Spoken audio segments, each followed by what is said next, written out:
So this is St. James Block, and it's anchored by the St. James Hotel. The Register of Historic Buildings says this building was built in 1884. I think that's wrong. But let's see what the maps and pictures and other stuff tells us.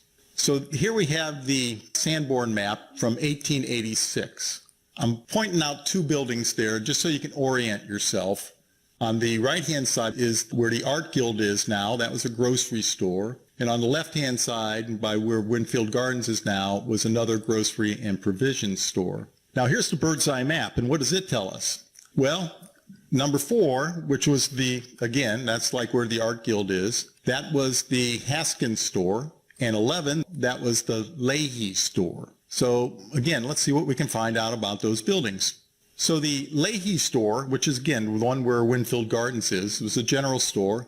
It was stocked with $3,000 to $4,000 of dry goods, boots, whatever. It turned over its inventory, they said, about 4 times a year. Had a dray team for public hire, 4 employees, and was built around 1883.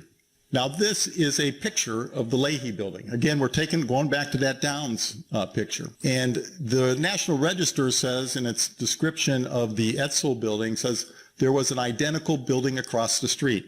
Well, it's not identical.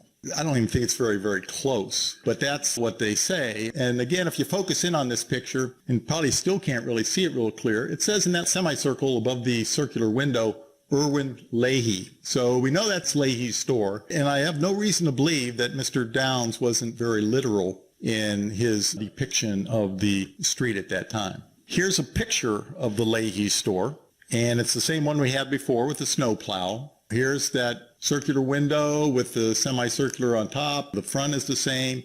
This building has at least 5 windows on it. The Etzel building had 4. It had these semicircle windows also. These buildings were different, but this is what it looked like at that time. On the other end of the block, again, where the Art Guild was the William Haskins grocery store and meat market.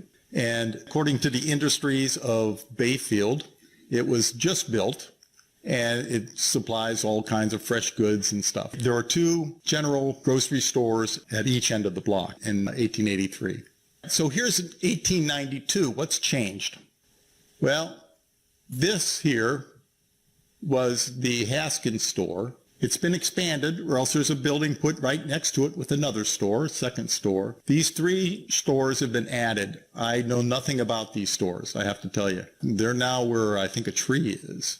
On this side of the block on Rittenhouse, some things in the back have changed. They've got a sausage factory behind a meat market. They got a rendering kettle and a nice house.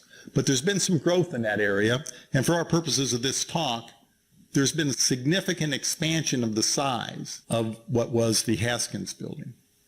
Now we have 1898, and you'll see the description. First of all, a lot of this has disappeared, which I just find curious.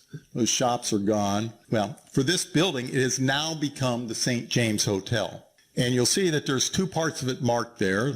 In the front of the building is an office, and on the right side is SAL. That was a saloon. It was a 2-story building. Looks to me like it's the same building that was built before. But when you go and take a look at the building now, and it looks to me like it had always been that size. And the thing that really kind of marks it is the cornice up at the top of the building. So here we are. We got a nice look at this building. Again, this is about, I think, 1917. This says St. James Hotel, so we know exactly what we're looking at.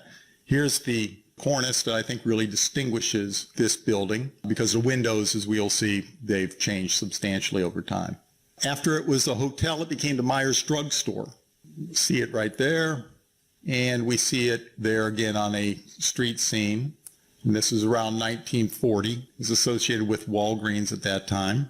This is another drugstore that was there, maybe the same one, different look, in 1965. Then it becomes Connell's Walgreen Agency. Now the windows are the same windows that we see today.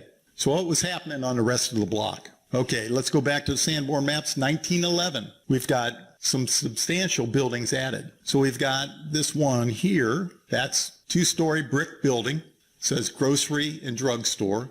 And then next to it, 1911, we have a cinder block building that is clothes and dry goods, a 1-story building. That's where we are in 1911. So we can get a look at what the buildings look like. This was before that map, but it is a picture of the buildings depicted on that map. This is the Turnquist Store, which was a part of that two-store brick building. Next to it was a land company real estate office that William Knight ran. So that was the brick building back in 1899. And here we have that cinder block building. Don't really see what it is at that time, but that's what it looked like. So here's a look up the block, which is, I think, gives you a real good sense of what it is. So we can walk up the street and identify these buildings. St. James Hotel. This is the cinder block building. I believe that becomes the Blue Ox Cafe or bar, restaurant. There's the Turnquist building right there, Knight's shop, and then the Leahy building. So that gives us a real good picture of that side of the road. Then we take a look at 1930s. Okay, this was the time when the Tidal sign showed up for the Etzel building. But we get a good look at what's going on down the street on the other side. Looks like the Turnquist building has become a drugstore, and this is where the Knight real estate office used to be. This is, I think it's the Blue Ox Bar Cafe, and then down the road we see it's the Myers restaurant at that time. And across the corner from the Texaco station in the Etzel building, we had a standard service station and at the end of the block, which we don't see here, but we'll get a look of earlier. Here's another look at the street. Again, another, I think it's a great picture. Show the drugstore, shows the cinder block building next door, and St. James Hotel drugstore right down there at the end of the block. And over here, there's the bank building, and then the storefronts that have been enclosed by that time. All right, so what happens to these buildings? Why don't we have them today? You may be able to guess. The flood came. So what do we see here? There's the two-story brick building. That used to be where the Turnquist building was, where the real estate office was, where the drugstore was. And here's what's left of the building that was next to it, the cinder block building, which was, I believe, the Blue Ox Cafe. So nature did a significant renovation of the downtown in 1942. This is another picture of the flood in 1942. That's in there to give you a look at what the gas station looked like at that time. Here it is, a little bit behind the smoke from the fire that took place where the Turnquist building stood. Another look at it, we've got competing gas stations right across the street from each other. And then a look at the gas station as it was, I think, before it was actually torn down.